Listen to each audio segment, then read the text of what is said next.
This week, the Bernalillo County Water Utility Authority blasted Kirtland Air Force Base for moving too slowly to address a jet fuel spill that is moving towards city water wells. And the New Mexico Environment Department shot down a proposed plan by the Air Force because they said it would actually make the spill worse. At issue is ethylene dibromide, or EDB, a chemical once used as a fuel additive that may cause cancer. Last year, the Air Force and the Environment Department agreed to have an interim cleanup plan in place by June 30th. Correspondent Floyd Vasquez sat down with the Air Force and state and local officials to find out when there will be a resolution to this issue. We're joined today by Colonel Jeffrey Lanning, commander of the 377th Mission Support Group, one of 4 groups and 12 agencies attached to the 377th Air Base Wing, which generally provides installation support for all of Kirtland Air Force Base. Bernalillo County Commissioner Maggie Hart-Stebbins, who is also vice chair of the Albuquerque-Bernalillo County Water Utility Authority Board. Commissioner Hart-Stebbins participated in a news conference this week on this very topic. Tom Blaine, director of the Environmental Health Division of the New Mexico Environment Department, overseeing the Drinking Water Construction Program, Environmental Health, and Hazardous Waste Bureaus, and Bruce Thompson, an environmental engineer with 40 years of experience in water chemistry, groundwater hydrology, water and wastewater treatment and remediation. He's a research professor in civil engineering at UNM and describes himself as a concerned citizen in this matter. Thank you all very much for being here this morning. Colonel Lanning, it's been 15 years since the Air Force publicly acknowledged the jet fuel leak and committed to cleaning it up. 15 years. We've heard that $50 million has been spent. We're told no fuel is being removed from the groundwater. No steps have been taken to halt the movement of the plume, and apparently no credible plan to move forward has been offered. What's going on? That's a great starting question there. A little bit of history. It was 15 years ago that this was discovered. There was much more than $50 million has been spent. $50 million is the contract that's been in place since 2010. So for about 4 years now, over the last 4 years is when we put that contract into place. Keep in mind that when we first discovered the fuel plume and the fuel leak, that it was thought to just be contained in the soil. And it was many years later that we discovered a free product on the water table, which initiated a new round of permits and a new contract that was put in place in 2010. A whole array of monitoring wells were put into place. According to the law, we have to follow the Resource Conservation and Recovery Act.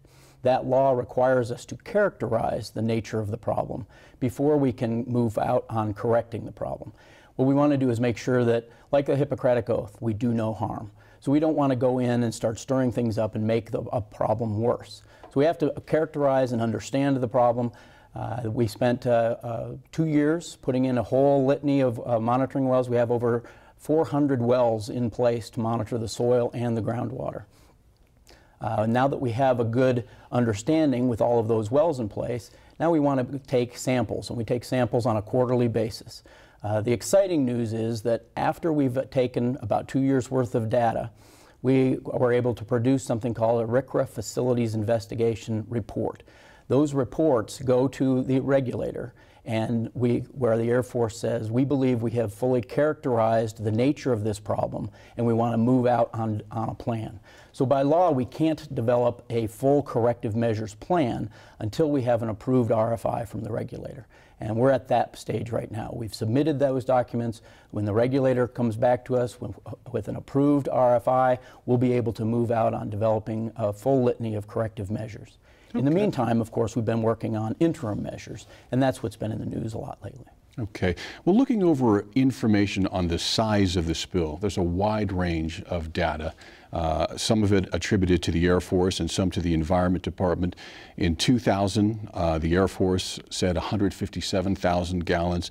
In 2008, 1 to 2 million gallons. In 2010, 8 million gallons. In 2012, 24 million. Now I think we're back to 6 million. Why the wide range of estimates? That goes back to the discovery nature, the characterization, if you will. As we understood, so early on in 2000, again, we thought the spill was contained to the soil. Once we understood that we had free product on the water table, that changed the calculus that goes into the estimation. The Air Force numbers have always been at the high end. About 8 million was what we expected. We had to go through the characterization phase to come up with a more solid number. We completed that in March, and that's where the 6 million figure came from. Please keep in mind that the amount of gallons spilled does not drive the remediation process. What drives the remediation process are the contaminants that are contained in the water, contaminants contained in the soil. So we continue to remediate until those contaminants have been removed, not until we pull out of the ground or out of the soil a specific number of gallons. Okay. And couldn't this have been done by math, say, taking the amount of fuel delivered to the fuel facility and subtracting the volume pumped into airplanes? This has spanned a long time. This leak probably goes back into the 1950s. Unfortunately, back in the 50s and 60s, our accounting methods for accounting of fuel was not as robust as it is today. Today we can track the amount of fuel on the installation down to less than 1/10 of a gallon. Keep in mind that barometric pressures, all of those things change the amount of fuel that's contained in our fuel trucks, that's contained in our fuel tanks, that's contained in the airplanes.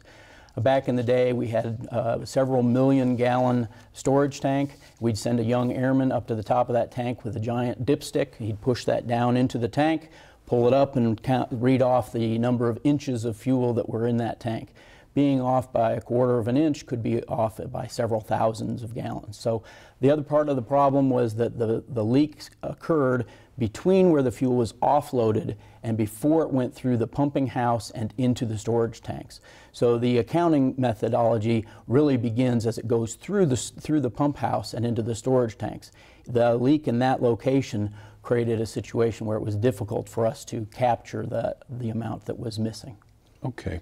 Now, Commissioner Stebbins, the governing board of the Water Utility Authority has been meeting once a month for the last 15 years. Looking at the agendas, it looks like the board has been briefed on a regular basis by officials, by community groups. So after 15 years, kind of the same question. Why is it taking so long for the board to get out in the public and say something? Well, I think I speak for the entire board when I say that we consider probably one of our primary responsibilities is protecting the water supply. You know, the water that will eventually be delivered to our customers, the ratepayers.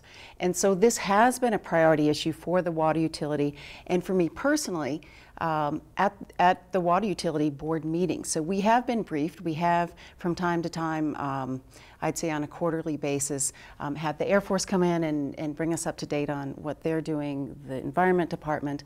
And we have hired our own independent environmental remediation expert firm, Intera, to review every bit of data that becomes available, to give us feedback, feedback on what the Environment Department is doing, what the Air Force is doing, and come up with really, where necessary, recommendations and second opinions.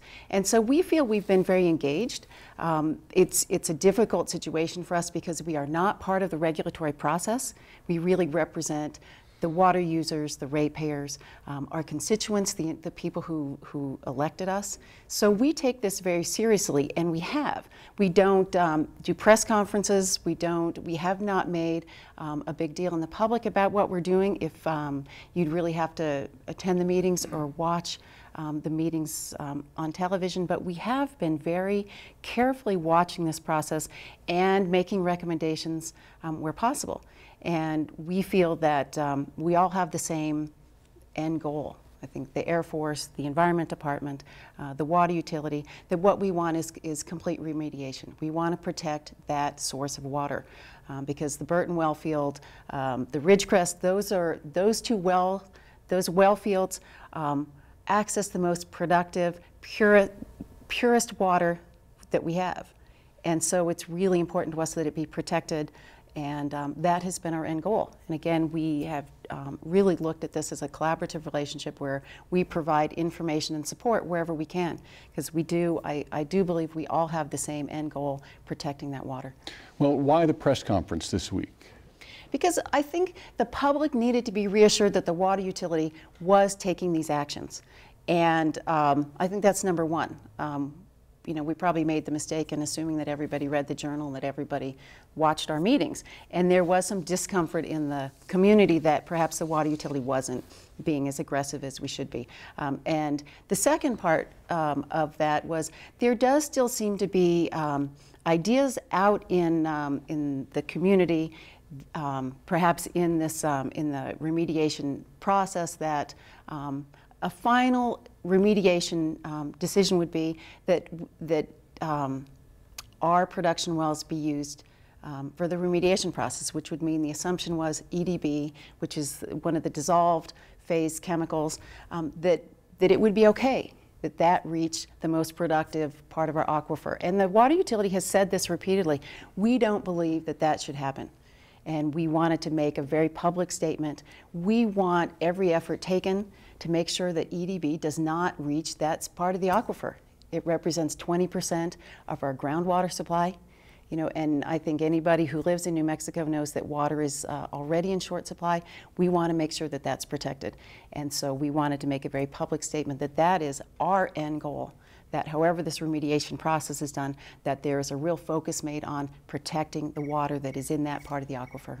And briefly, is the water safe now? The water is safe, and so that is one thing the Air Force, the water utility we have very sensitive monitors, I should say, on the production wells. So if there were any indication that that EDB had reached those wells, we would know they would be shut down immediately. We have also worked with the U.S. Geological Service. The water utility paid for its own well, which is between the known edge of the plume and the production wells, that would give us early warning. So again, very sensitive monitoring going on that would give us an early warning if EDB had reached that area between the wells and the known edge of the plume. Okay.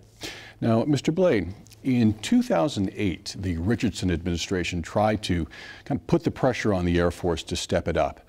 And then in April 2010, Environment Department officials accused the Air Force of dragging their feet on what they called a significant threat to human health and the environment. And then came Governor Martinez, who in 2011 praised the Air Force for its cleanup efforts and signaled a kinder, gentler approach to dealing with the plume. In a letter to a top Air Force official, she wrote, "I applaud your performance-based remediation approach that allows for the most effective cleanup in the shortest time frame." So same question. It's been 15 years. Contaminated water is not being removed. The drift of the plume is not being stopped. And apparently there are no credible plans to do so. And your agency has jurisdiction. So what's the problem? It's difficult for me to talk about what has happened in the history, in the past, because we are a new administration that has taken this contamination very seriously. There's processes that have to go through to get from discovery to remediation. And those processes do take time. You need to be able to identify the characteristics, you need to be able to characterize the extent of the contamination in the groundwater. Identifying what that contamination looks like in the groundwater is very difficult, because you're taking a very small sample of the very large aquifer. When you drill a well, you just get, it's like viewing the world through a soda straw. It's very hard to get a full picture. And so it takes time to develop where you need to drill your wells and what the best possible remediation is going to be for the system. Now, when Secretary Flynn was appointed as a cabinet secretary, he asked me if I would take this project on. And I accepted the challenge from an engineering standpoint. Historically, it's been scientists that have overseen the project. And the difference between scientists and engineers is, scientists may want to be very precise in things. Engineers want to get in and do something, look at the results, and move forward. Our objective is to move this project forward at the quickest rate possible, while being sensitive to the aquifer characterization, to effects of a remediation program, looking at all of the aspects of this remediation. So it is our challenge to move this to a remediation phase as quickly as possible. When you say we don't have a plan to move forward, we do. The plan is comprised of 3 elements: identifying and remediating part of the soil vapor. That's the fuel that's trapped in the zone between the surface and the groundwater table. Remediating the fuel that is in the groundwater or floating on top of the groundwater, and that portion of the plume, which is the ethyl dibromide or EDB plume, which is the dissolved phase out of the fuel. Mm-hmm. And those are treated as 3 separate projects and 3 separate tasks. And we have identified goals and requirements that the Air Force has been successful in meeting so far to take us through the interim measures, which is part of the Resource Conservation and Recovery Act, RCRA, process.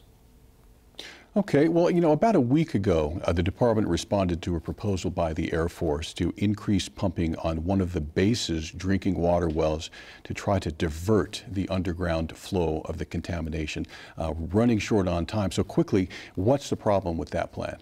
The plan would,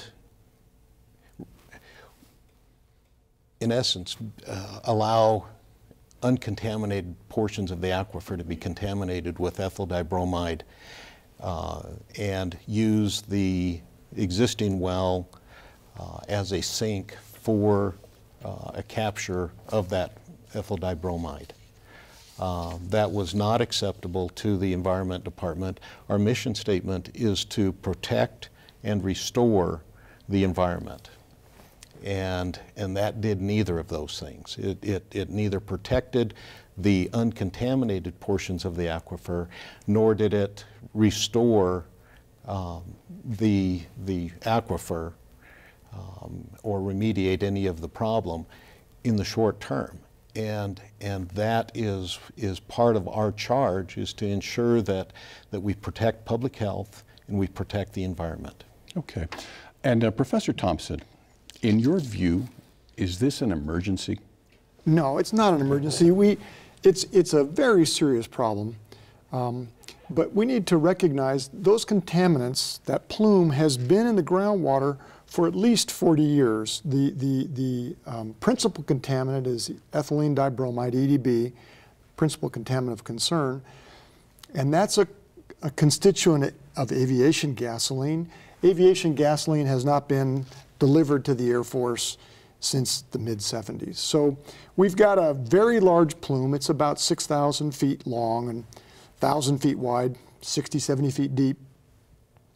And but it's fairly well characterized at present. It's not moving very fast, and there is an extensive buffer between the toe of the plume and the nearest drinking water supply well. A number of groundwater models and other calculations have been done to try and determine how long it will take before the nearest wells are impacted, and we're talking about 2, 3, or 4 decades. Well, you know, one of the things about EDB that we were told recently is that just 1/2 teaspoon could contaminate 13 million gallons of water. Is that true? I haven't done the calculation, but I assume it is. The thing is that you don't have very good mixing in an aquifer. You know, there have been concerns that it would contaminate the entire aquifer. An aquifer is very constrained. The hydraulic properties are such that the molecules that are introduced in one location don't mix with molecules mixed in another location. And so this plume is, as I said before, is fairly well confined. It is moving, perhaps 100 feet a year, but it's not going to contaminate the entire groundwater supply for the municipal area. Okay. And could anything happen that could change the status of the plume? Maybe it's an earthquake. Maybe it's a plane crash, something that's we're not counting on that could fundamentally shift the scenario that we're talking about. It's inconceivable to me. Remember, this plume is very deep. It's almost 500 feet below the Earth's surface. So any surface activities will not have an impact. It's a type of formation. First of all, we are in a very low earthquake zone, a seismic zone. But it's a type of formation that is not prone to fractures and faults and things like that. So it's the fact that it's been there for at least 40 years and has not spread any further than it has, and the fact that the type of scenario that would lead to a catastrophic event resulting in contamination of one of the down gradient wells is not in the realm of possibility as far as I'm concerned. Colonel Lanning, in recent interviews and sort of messaging, you seem to be saying that part of the problem is red tape, review and approval, work permits. Can you give us an example of how the Air Force efforts have been stymied by such rules, regulations, or process? I wouldn't say that our progress has been stymied. It's just the nature of dealing within the confines of the law, the RCRA. There are steps that need to be taken. There's a desire for, give us the plan. What's the plan for the full cleanup? Well, that plan has to come after we have characterized, provided information to the New Mexico Environment Department. The plan that was rejected or disapproved recently by the New Mexico Environment Department actually was never proposed by the Air Force to the department. It was a concept that was being discussed, but had not actually been proposed, that did not come through the Air Force channels, hadn't been signed out and submitted. But it was something that was being discussed, and it's still, we're preserving that option. If the plume should move at a very aggressive rate, it would make sense to have that pumping option in that particular location and to turn it on. To turn it on at this point in time doesn't make any sense, but it would make sense further on down the road. Just to do those kinds of things, and if you're going to pull water out of the ground that has contaminants in it, now you're dealing with a hazardous waste. We have an awful lot of rules that deal with what are we going to do with a hazardous waste. Permits that need to be applied for, regulations that need to be followed. And those are all good. They're not things that are stymieing our process, but they are there to ensure that we don't do any harm and that the water that is being provided to the public is safe and remains safe. Good.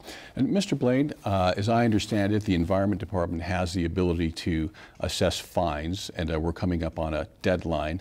I think the fine was $10,000 a day. Is this something that's likely to happen in the near future? We are working very closely with the Air Force to ensure that does not happen. We are working with their contractor to develop a path forward that will move this to remediation. Our purpose isn't to fine. You know, that is counterproductive as far as we're concerned. But it is leverage and a tool that we have that we will use to encourage movement of this remediation. Okay. Well, thank you again, everyone, for being here. We'll have more of this discussion on the web, and it's been a good talk. As always, all of us here at New Mexico in Focus appreciate your time and your effort to stay informed and engaged. Catch up with us anytime on social media by searching New Mexico in Focus, and you can find archived interviews and bonus material from our shows on our YouTube channel and at newmexicoinfocus.org. I'm Gene Grant. We'll see you next week in Focus.